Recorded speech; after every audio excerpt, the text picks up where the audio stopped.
We're hearing good things from Auburn's fall camp, but my biggest concern going into it hasn't gone away. Freezing temperatures are likely for several hours inland and a few hours closer to the coast. Yahtzee. You are Locked On Auburn, your daily podcast on the Auburn Tigers. Part of the Locked On Podcast Network, your team every day.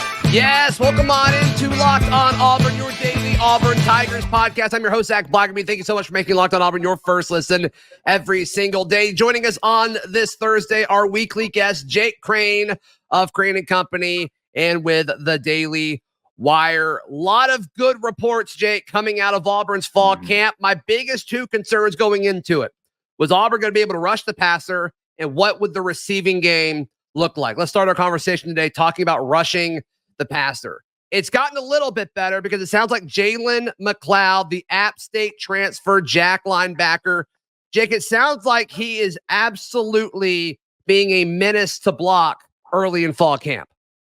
Yeah, first off, Zach, it's good to join you again, man. Week 2 of our weekly sit down. The flat bill is elite, by the way. It's absolutely elite. Thank you, sir. I'm just ready to watch you go out there and shove for 7 innings in the first game of the College World Series. But having put that aside, it's something we talked about last time. It's a concern that me and you both shared. I think a lot of Auburn's season and any team's season is dictated on how well you play up front, how well you protect the passer, how well you run the ball, how well you stop the run, and how well you rush the passer. Well, rushing the passer translates to getting off the field on third down. There's a reason they call that a money down. You ask any coordinator that's worth the salt, he doesn't get paid mainly for first and second down on both sides of the ball. You get paid to convert on third downs as the OC and stop people from converting on third down as the defensive coordinator. But when you look at Auburn's personnel, you felt pretty good about the back end with what they have returning and some of the depth they have there. At linebacker, what they've done through the transfer portal, some younger guys coming up, you feel a little bit better there. Stopping the run even. With Rodgers coming in from Kentucky, I know he's got some health issues, but the interior defensive line with Marcus Harris and some of these other guys, you feel pretty good about. But can Auburn get to the quarterback? So you have the young kid in Falk, and I'm going to get to McLeod in a second. It's going to take a little bit of time at that position. It always does. But from talking to the guys I've been talking to, the reps he's getting, going against some of the best guys Auburn can throw at him, and Auburn upgraded on the offensive line this year. That's how you improve your pass especially rush. A tackle. You have them go against good players, because if you make practice more important than the game, or if you make practice harder than the game, then the game is easy. So I'm looking forward to Fall continuing to grow. I'm not expecting a ton out of him early. But when it comes down to Jalen McLeod, the things I'm hearing, right, is how deep his bag is from a pass rush standpoint. And sometimes when you get guys from Group of 5 schools, and not that Group of 5 schools don't play good teams. I mean, App State played Miami and Texas A&M, and you can go down the list. His best game was actually against Texas A&M when you look at analytics and stuff. So again, you get fired up for those games as a player, and you got to be able to repeat what you did in that game from using your reverse spin, using your long arm, knowing you're not just going to be able to bull rush guys the entire game. Sometimes high school guys and then smaller school guys kind of fall in that habit because they're bigger and stronger. But something we talked about, Zach, you can run the tape last time we were on here, is this is a guy that has a very deep bag when it comes to rushing the passer. The biggest question for Jalen McLeod is not can he get to the quarterback, it's can he be a guy that you can put out there in 2nd and 4? Can he be a guy you can put in that jag position where you feel good about him stopping the run and the pass? A guy that you don't, not just a specialist, which, look, at the end of the day, if he has to become a specialist, at least you do have a guy that can go out there and get after the quarterback on third down. You feel good about that. But Jalen McLeod's ability to have a lot of moves, his ability to go from strength, speed to power, which you hear that term a lot with defensive ends, speed to power. He has a really good get off. But what I'm excited about the most with Jalen McLeod is his ability to be used in exotic blitzes. Not just, hey, we're going 4 down to get after you. Hey, we're running a TE. Hey, we're running some Ron Roberts who loves to get after the passer. Hey, we want to long stick you into the other A gap, and his ability to change directions, get into the interior, and go hit the quarterback. So it's good to hear that he's living up to the hype. I want to hear a little bit more about other guys living up to the hype, because in this league, it's not just about one. It's about having 3 or 4 that can do it. The first day of fall camp, the starting defensive line, as we saw it, was Elijah McAllister at the jack, the Vanderbilt transfer, Jason Jones at nose, Marcus Harris at the 3, and then at defensive end, it was the Maryland transfer, Messiah Nasili Kite. They were off yesterday, but the last starting group that we saw in practice, and it stayed that way for the remainder, even after media left, at Jack, it was Jalen McLeod. The defensive lineman stayed the same, Jason Jones and Marcus Harris, and then Keldrick Falk starting a defensive end. I just think when you look at the most recent version of Auburn's starting defensive line versus what they started in fall camp, from a pass rushing standpoint, I just feel so much better about the upside of those four guys. And obviously it's going to be a rotation, right? Defensive line's going to rotate way more this year than they did under the Harsin era, which is definitely a good thing. I think we all agree on that. But just as far as like the upside of having to prepare more as an offense against those guys, I love the upside of this version versus what we started fall camp with. Yeah, well, look, I mean, especially when you're going through the acclimation period before the guys, put the pads on as they're putting the pads on, there's a lot of movement. And look, defense, just like offense, and you know this, Zach, you personnel and package a lot of things, right? You got to make sure everybody's getting reps in every situation, but because defense is dictated by personnel. There's a guy that is on the sidelines up in the box that is communicating every play from a defensive coach to defensive coach standpoint. He's telling the DC's asking, what's the personnel? We say the word personnel grouping. What does that mean? If they're in 12 personnel, that you start with running backs and go to tight ends. That's 1 running back and 2 tight ends. 10 personnel, 1 running back, 0 tight ends. 22 personnel, 2 running backs, 2 tight ends. You have jumbo. You have different names that people give different things. Heavy, goal line, things like that. So when you get that personnel grouping, I don't care how fast the offense is going, you're going to get the personnel grouping. You make your call and your packaging based on the personnel grouping. And outside of Tennessee and some of these teams that go really fast, a lot of times when offenses change personnel groupings, they're having to come off the sideline. So you have time now to bring your group off the sideline. So don't think just because this is where they line up or how they start, this is where Auburn's going to wind up and be the whole game. You want guys that are versatile, right? You want guys that can go out there, like I mentioned earlier, and stop the run and rush the passer. They're as effective on 2nd and 3 as they are on 3rd and 9. But in reality, that's not how the game is anymore. You have specialists that are on 3rd and long at defensive end. When it's 3rd and long in the back end and you're going 2-man, I don't want my true will backer out there having to cover if they're in doubles. I'll have my nickel out there, but let me put in another DB, another safety to go cover the number 2 in the slot so we can play 2-man. We know it's a pass and we'll shade who we got to shade. So I don't get as much caught up in the depth chart this early in fall camp because what you're going to see here, I don't know if they're going to let the media see this the further you go. I wouldn't think that. No way. But what you're going to see is later in camp, every play is scripted between offense and defense. Right? Every team period, even every 7-on-7. Hey, it's 2nd and 6. Here's the offensive call. Here's the defensive call. We want to make sure we get all these personnel groupings reverse each other because that's what it's going to be like in the game. So it's the depth chart's going to get more hammered out as who's going to go out there and start. But heck, Auburn may get a sack on the first play. It may be 2nd and 16, and they all of a sudden the offense game 1 runs 10 personnel out there when they were in 12 personnel, and Auburn brings a totally different group. That's why depth is the key to being effective. Do you think Auburn has the depth on the defensive line to succeed in these things that you're talking about, these different packages up front? You're going to have a couple guys, step up and be ready early. The Falk kid has to be ready early. There's always good surprises and bad surprises in fall camp. We're going to get to that in the wide receiver room, here in a second. There's always good and bad surprises. You just hope that where you're the weakest, you have more good surprises than bad surprises. Now, that doesn't mean that you got to all of a sudden there's 3 NFL Hall of Famers that you found just sitting on the roster that you didn't know. They just have to be good enough to keep the ship across the channel before you get to the other coast. So what I'm hearing from talking to the coaches that I've talked to the past couple of days is they're very confident in some of the younger guys and some of the newer guys that have had to learn new terminology and a new way to kind of do things and a new structure. So I feel better about it than I did, but Hugh Freeze and Aldridge and all those guys will tell you that it's impossible for them to be where they want to be from a depth standpoint. They hadn't been here long enough. Yeah. All right. So we addressed Auburn's pass rushing concerns. Is there a concern in the wide receiver room still? We discuss in just a moment right here on Locked On Auburn. Today's show brought to you by our friends at FanDuel. Football season's about to kick off. We all know it. And FanDuel is giving you the chance to win all season long because right now, on FanDuel, when you bet on a Super Bowl winner, you can get bonus bets every time they win. in the regular season. Just pick any team to win the Super Bowl. I'm a New England Patriots fan. I don't know if I'm picking them to win the Super Bowl. It is what it is. But you get bonus bets for every victory based on the team that you pick. And you can use those bonus bets on spreads, player props, over-unders, and more. There's a ton of stuff to wager on at FanDuel. So visit FanDuel.com/lockedon and start earning bonus bets with America's #1 sportsbook. That's FanDuel.com/lockedon. Jake Crain of Crain & Company, our guest every single Thursday. The wide receiver room is a big concern for me entering fall camp. I do feel a little bit better about this room after hearing really the first week and a half of fall camp. Jay Fair out of the slot has somehow passed Caleb Burton, and then Javaris Johnson, who was one of probably the most decorated wide receiver, or at least returning wide receiver in this room.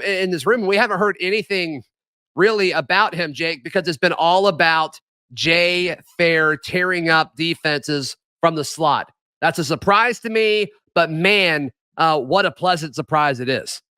Yeah, again, it goes back to the surprises, right? Good and bad. Here's what I'll say.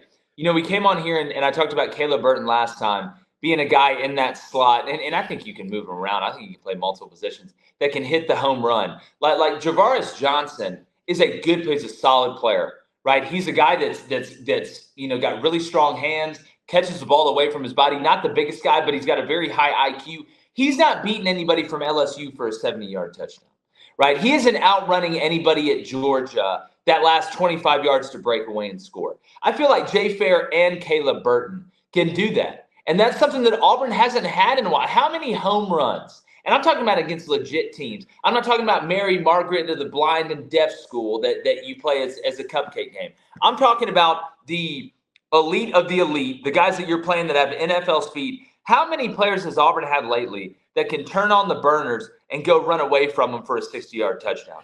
You haven't had a lot of that, and you have to. You're not going to be able to go on 10 to 12 play, 80-yard drives for 4 quarters against some of these defenses, right? It's like basketball. Sometimes you got to be able to hit shots with a hand in your face. You're not going to be standing wide open all the time. You're not going to get easy shots all the time. And that's what this Auburn offense hasn't been able to do. And that's how you not only win games, big games against teams, it's how you survive games when maybe you're not playing great in other aspects of games. You're able to steal points. Oh, this guy climbed the ladder, broke a tackle, and went for 70. Again, all I did was call the bubble screen as the play caller. I'm not some sort of Nostradamus or Galileo or Aristotle from a play calling standpoint. Hell, we just ran an RPO and we threw the bubble. He made one miss and hit his head on the goalpost. Makes you look like a genius. That's why Mike Bobo is going to look like one of the smartest coordinators in the world this year when he looked like one of the dumbest the past couple years. And I guess when you call slot fade at the 8-yard line against Penn State on 4th down,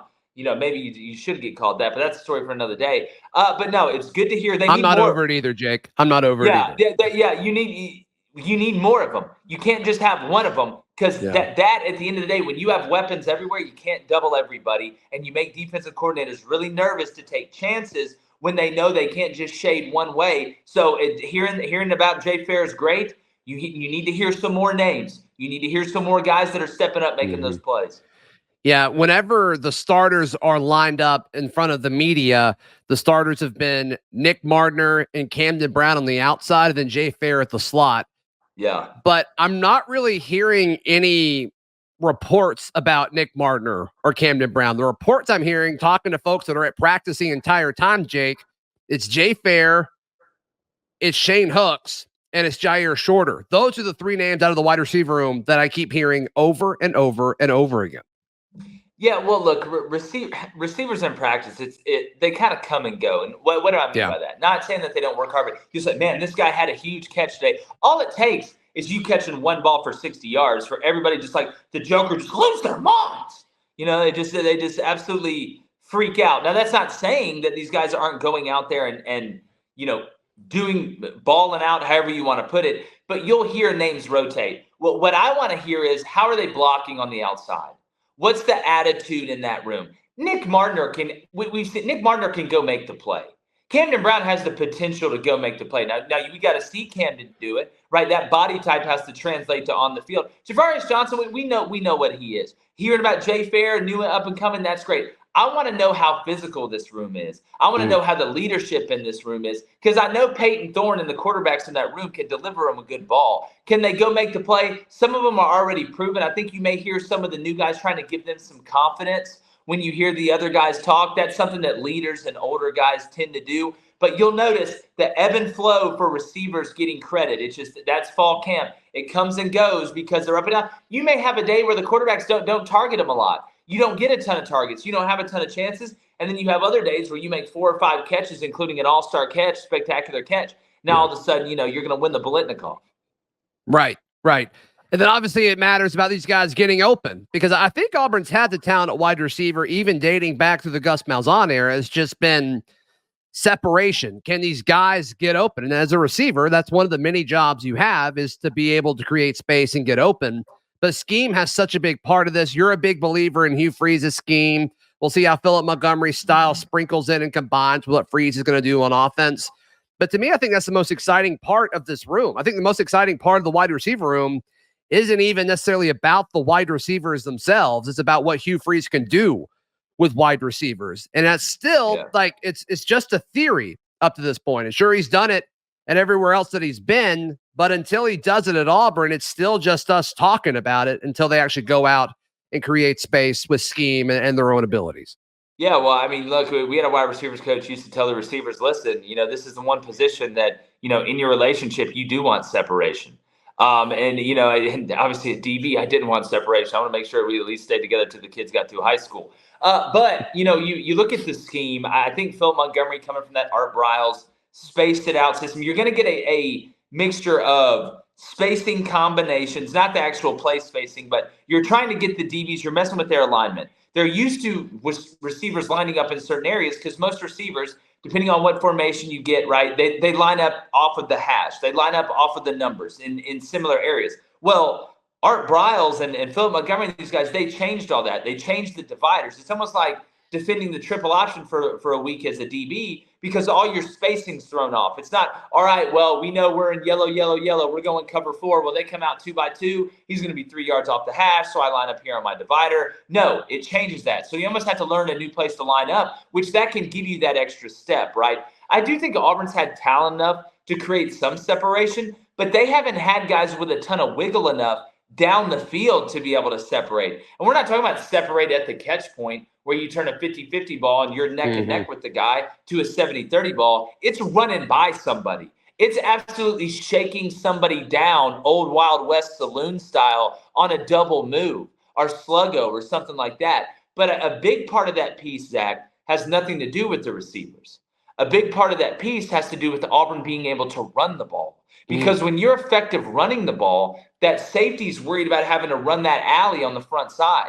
That safety's worried about having to run that J on the backside. That's how you track as a backside safety. Your eyes on play action stick longer in the backfield, because you want to make sure that you clear that number 2 isn't running scot-free, because number 1, you went downhill because you guessed run, or you were wrong and have your eyes on number 2 because you're guessing pass, and all of a sudden he hits that alley and he's gone for a touchdown. So you just mess with their eyes either way. And at this level, a split second might as well be an hour. So it takes a lot of pressure off of those wide receivers. And another thing, even if it is a run and the safety's right, if they're worried about run, they're not seeing number 2, the wide receiver, come to block them, especially on the weak side where there's no nickel that protects you from number 2 coming to block you. So there's a lot of moving parts. That's why football is the ultimate team game. But being effective in the run game is going to help those guys by at least 2 steps. And it's an RPO system, so you're getting a lot of eye manipulation anyway. So again, balance, it keeps you on the beam. Jake, on Tuesday, was told by multiple people it was the best day passing that they've seen out of Robbie Ashford. How does that impact the quarterback battle we discuss in just a moment right here on Locked On Auburn? Today's show brought to you by our friends at Bird Dogs. Bird Dogs are the best type of clothing ever. I have 3 pair of shorts. I have 1 pair of Bird Dog pants. I have a Bird Dog hat. I love Bird Dogs. Bird Dogs make you look good. They feel good. They've got this stretch khaki material. They fit slimmer through the thigh. They make your legs look great. And I know if you're watching or listening to the show, your legs look great, and Bird Dogs will make them look even better. It's also very hot outside. Bird Dogs keep everything cool. Gentlemen, you know exactly what I'm talking about. They've got this anti-stink, sweat-wicking fabric that keeps you cool and dry all day long. Head over to birddogs.com/lockedoncollege or enter promo code LockedOnCollege for a free white tech hat with your order. That's birddogs.com/lockedoncollege or promo code LockedOnCollege. All one word, no spaces, for a free hat. You won't want to take your Bird Dogs off. We promise you. Jake, Crain, final few minutes of our discussion today. Robbie Ashford apparently had one of his best days, if not his best day, throwing the football at practice on Tuesday. He got the most reps with the ones out of any quarterback after talking to multiple people that confirmed that information. Do you think this is still an open battle, or is it just part of the general rotation, Jake? I think it's a little bit of both. I do think it's still a battle. I think it's a mixture of both because you want to give Robbie a chance, you know what I'm saying, to win it. Not that you're out there stealing reps or you just feel bad for the guy. But let's go back to what we talked about, you know, when I came on here the last time. Robbie Ashford is like that kid from Mighty Ducks that can skate faster than everybody, but he just can't stop. You know, you put the Coke cans up, and eventually, though, he learned to stop, right? And when he learned to stop, he's the best player on the ice because he can fly. Robbie Ashford, if you have Robbie Ashford and Peyton Thorne next to each other, and you said, okay, they're both balanced enough and they're both really good at both, who are you taking? You're taking Robbie Ashford in this system. Robbie Ashford has Olympic track speed. Like, Robbie Ashford can run away from Bama and Georgia. He can do the things that we watch on other teams on Saturday that have these athletic quarterbacks and go, oh my goodness, oh boy, just scored from 70 yards out. And if he can just throw it well enough, right? You don't have to be Drew Brees or Dan Marino. Just throw it well enough to where the defense, like Jaden Daniels, right? Jaden Daniels started using the deep third of the field halfway through the year against for LSU, and it changed them. His accuracy kept improving, and it changed. Defenses had to, all of a sudden, the safeties had to stop rocking up because they were trying to take away the intermediate passing game, the run game from both the running back and the quarterback. And they treat Robbie Ashford the same. And if you remember that Bama game last year, he had his best game throwing that I've seen him have. And I know that built a lot of confidence. If he can just throw the bubble right, throw the slant, throw the hitch, throw the dig, throw the basic, be able to hit the post and the vertical and hit Poco and Sluggo every now and then, that RPO game is going to be disgusting. I'm talking about Uncle Fester in a bikini disgusting. I'm talking about, you know, Mark Mangino putting peanut butter all over himself disgusting. You just can't stop it. There's a visual for you get to take with you the rest of the day. Yep, if I got to think about it, you do too. But he offers you something, and Peyton Thorne, look, is great leader, right? Does he run well enough for it to be effective? Peyton Thorne at his best can never beat Robbie Ashford at his best. The question is, will Robbie Ashford get to his best throwing the ball? If he does that, if Robbie Ashford can get there, if Robbie Ashford wins his job, you better watch out because that means he figured it out. And if he figured it out, I mean, we're talking about Oppenheimer explosive. Everybody put the goggles on and get behind the rock. I just never know when you're going to whip out a movie reference, and I love it. No, you're right, though, because the question with Robbie was never ability. It's never been ability. It's been consistency. And, you know, can he do what he did on Tuesday 5, 6, 7 days in a row? And he hasn't yet. But, man, if he does, Jake, that'd be really, really explosive for Auburn. If this is a pro-style system, if this was Bama going back to what they're doing now, Robbie Ashford wouldn't be your guy. He's not a pocket drop back pro-style pocket passer. Robbie Ashford is a new age RPO style quarterback that can make the play on the scramble drill, that can take off and run, that can keep it on the zone read, and just has to throw the ball well enough. That's it. It's that simple. Like if you took Jalen McLeod from Bama, he'd be a much better fit in this system that Auburn runs, right? You put Peyton Thorne over at Bama, he'd be a much better fit for that system that they run. But Robbie Ashford, man, it's like Goldilocks. You know, oh, this porridge is too cold. Oh, this porridge is too hot. If he can figure out how to make the routine throws routine, that porridge is going to be just right, Zach. Jake, how can people check out everything you've got going on, brother? Man, it's really easy. Look, I'm obviously started out covering Auburn from Auburn, Auburn, Opelika area. We're almost at 100,000 on YouTube. So if you head over to Crain and Company, it's CRAIN and Company. I think we're at like 96,000 right now. Would love for you to hit subscribe. Apple Podcast, Spotify as well.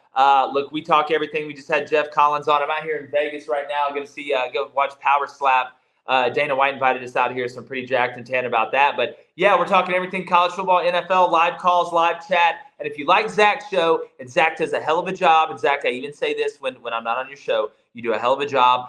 You'll love our show as well, so check it out. Yeah, they do outstanding work. Crain and Company, wherever you get your podcast. Be sure to find all my written work at auburndaily.com, and we will see you tomorrow. This has been Locked On Auburn.